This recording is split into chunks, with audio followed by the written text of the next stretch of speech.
Good. Hello, citizens of the Nigelverse. It's Nigel here once again, and this is going to be another wrestling review.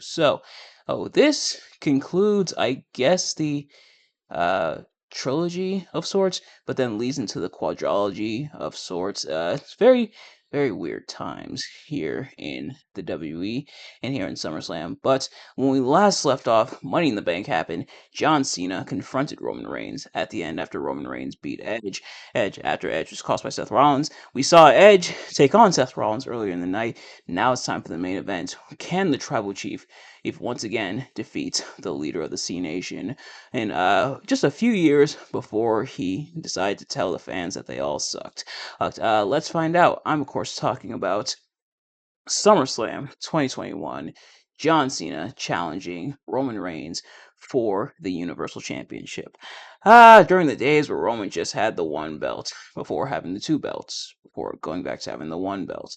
He even had all three belts for a while. Paul Heyman would usually carry the other two. But nevertheless, I am not professional wrestling reviewer or analyst or anything like that. Just a man who enjoys a good time, and I would say I had a pretty decent time with this match. This match, admittedly, got a lot of mixed opinion. Like a lot of people like this match. A lot of people really don't. Don't. Admittedly, I feel like I'm kind of in the middle, but we're gonna talk about that and more as we get into our review here. Now, of course, if you've seen these reviews of mine before, you can't really know how this works. But if you haven't, I'm going to be talking about what I liked and disliked about the match. I kind of went over how exactly we got here. This was John Cena's first appearance, at that being at Money in the Bank. Was John Cena's first appearance since WrestleMania 36 when he lost to Bray Wyatt.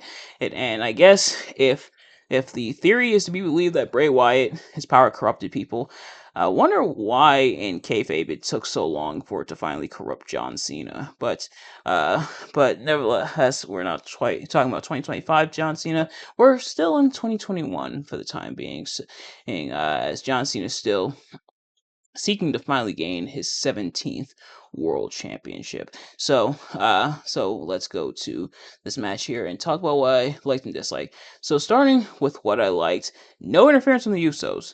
The Usos are sent to the back for this match. And also, I guess kind of a tangent, and this is something that's always been not bad, but interesting to me, that WWE brought the crowds back at Money in the Bank instead of waiting until SummerSlam. Because this was around the time where where COVID was still very much a thing, but they had started to lift a lot of the restrictions and everything. And so I wonder um, why they decided to bring the crowds back at Money in the Bank instead of SummerSlam. Now Money in the Bank is, I guess, part of the Big Five. It changed from the Big Four, but yeah, I just thought it interesting that they didn't wait till SummerSlam unless they didn't want to wait. Hey, and I think they actually did the SmackDown before Money in the Bank, if I'm not mistaken. Or I think it was the Money in the Bank event itself. I don't know. This timeline, as I mentioned multiple times, this timeline gets a little fuzzy for me. Yeah, 2021 WWE that is, but. Nevertheless, as for the match, starting with what I liked, I would say the shtick, between the two, kind of John Cena kind of mocking Roman, getting the repeated like roll up two counts, was kind of interesting, kind of like showing John Cena getting in Roman's head. The match is a bit back heavy, like I'll and I guess get more into it when I talk about what I disliked. But later on the match takes a little bit to get going. But once it gets going, I think it's actually kind of fun. Like the latter half of the match, like when things really start getting going, including Cena hitting the attitude adjustment to Roman through the table. Roman. Actually, never mind. That was the Edge match. But yeah. Seeing that was cool. Between the two, as things really started to get going and really showing the back and forth between Cena and Roman, and throughout Roman trying his best to try to really keep Cena down, and Cena trying to really fight back, overcome the odds. I think the story being told was done relatively well. Hell, it wasn't done perfectly, I would say, but it was done relatively well enough to where you kind of get the idea. And ultimately, Roman does pick up the win over John on he goes to pose with the title, and then Brock Lesnar's music hit. Now, John Cena and Brock Lesnar we had seen in at least in WWE on TV. He were last seen at the same event, that being WrestleMania 36, the year before in 2020. So over a year since we had seen these two. But Brock comes back with the brand new look. He's got the ponytail, he's got the beard, he's got like the flannel, and everything. He full on Farmer Brock, or alternatively Lumberjack Brock, to confront Roman, and Roman wants absolutely no piece of it. There goes your feud for the next like year, but Brock showing up was a huge surprise, especially right after Roman had beaten Cena. I think the return was very well done, and it sets up nicely for, or like I said, not just next year's SummerSlam, but pretty much the rest of the year, because Brock and Roman would be like the predominant feud for the championships. And yes, championships plural for the next year. But you'll learn more about that when I review that match, which is actually coming right up next. So I'll review that match as well. But yeah, as for this the match, like I said, I guess getting into what I dislike, the match took a while to really get into that.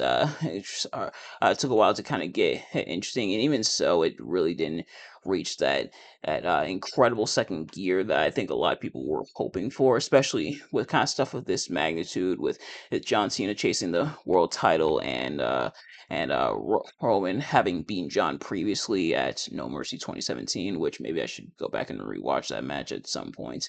And I probably won't enjoy it, but he'll be good for the record books.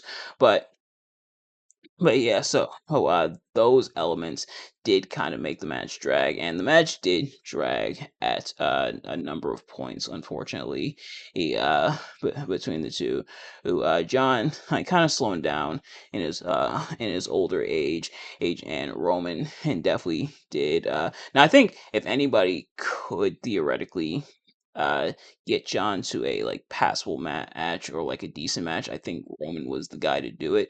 But the match did drag at points, and I think a few too many of like the finisher kickouts. Now, finisher kickouts have been very contentious within the wrestling community. A lot of people love them. A lot of people hate them. I think there should be a healthy medium. I think one or two per match is fine.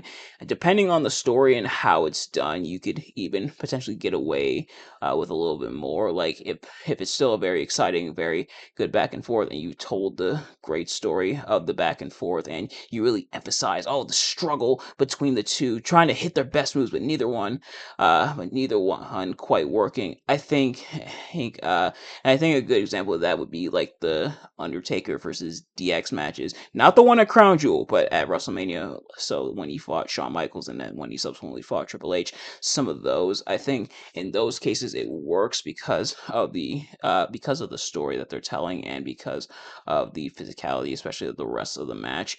But I think when you do too many of them, it can get pretty excessive. And I think this one bordered on excessive. Do I think it got full on excessive? It got pretty close, admittedly.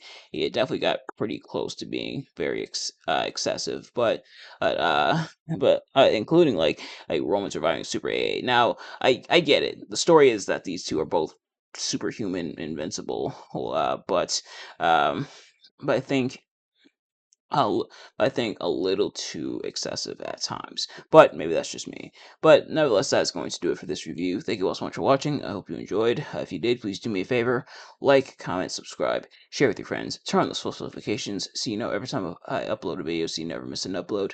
And let me know in the comment section below: do you dislike the match? Do you like my review of the match? Let me know. And what are your thoughts on the match? But nevertheless, thank you all so much for watching. I will see you in just a little bit as we look at what Roman Reigns would be up to next year at SummerSlam in the main event, where he would take on Brock Lesnar, the Beast incarnate. It's it hits this time in last man standing action, and this time under new management. But until then, thank you all so much for watching. I will see you guys next time. Peace.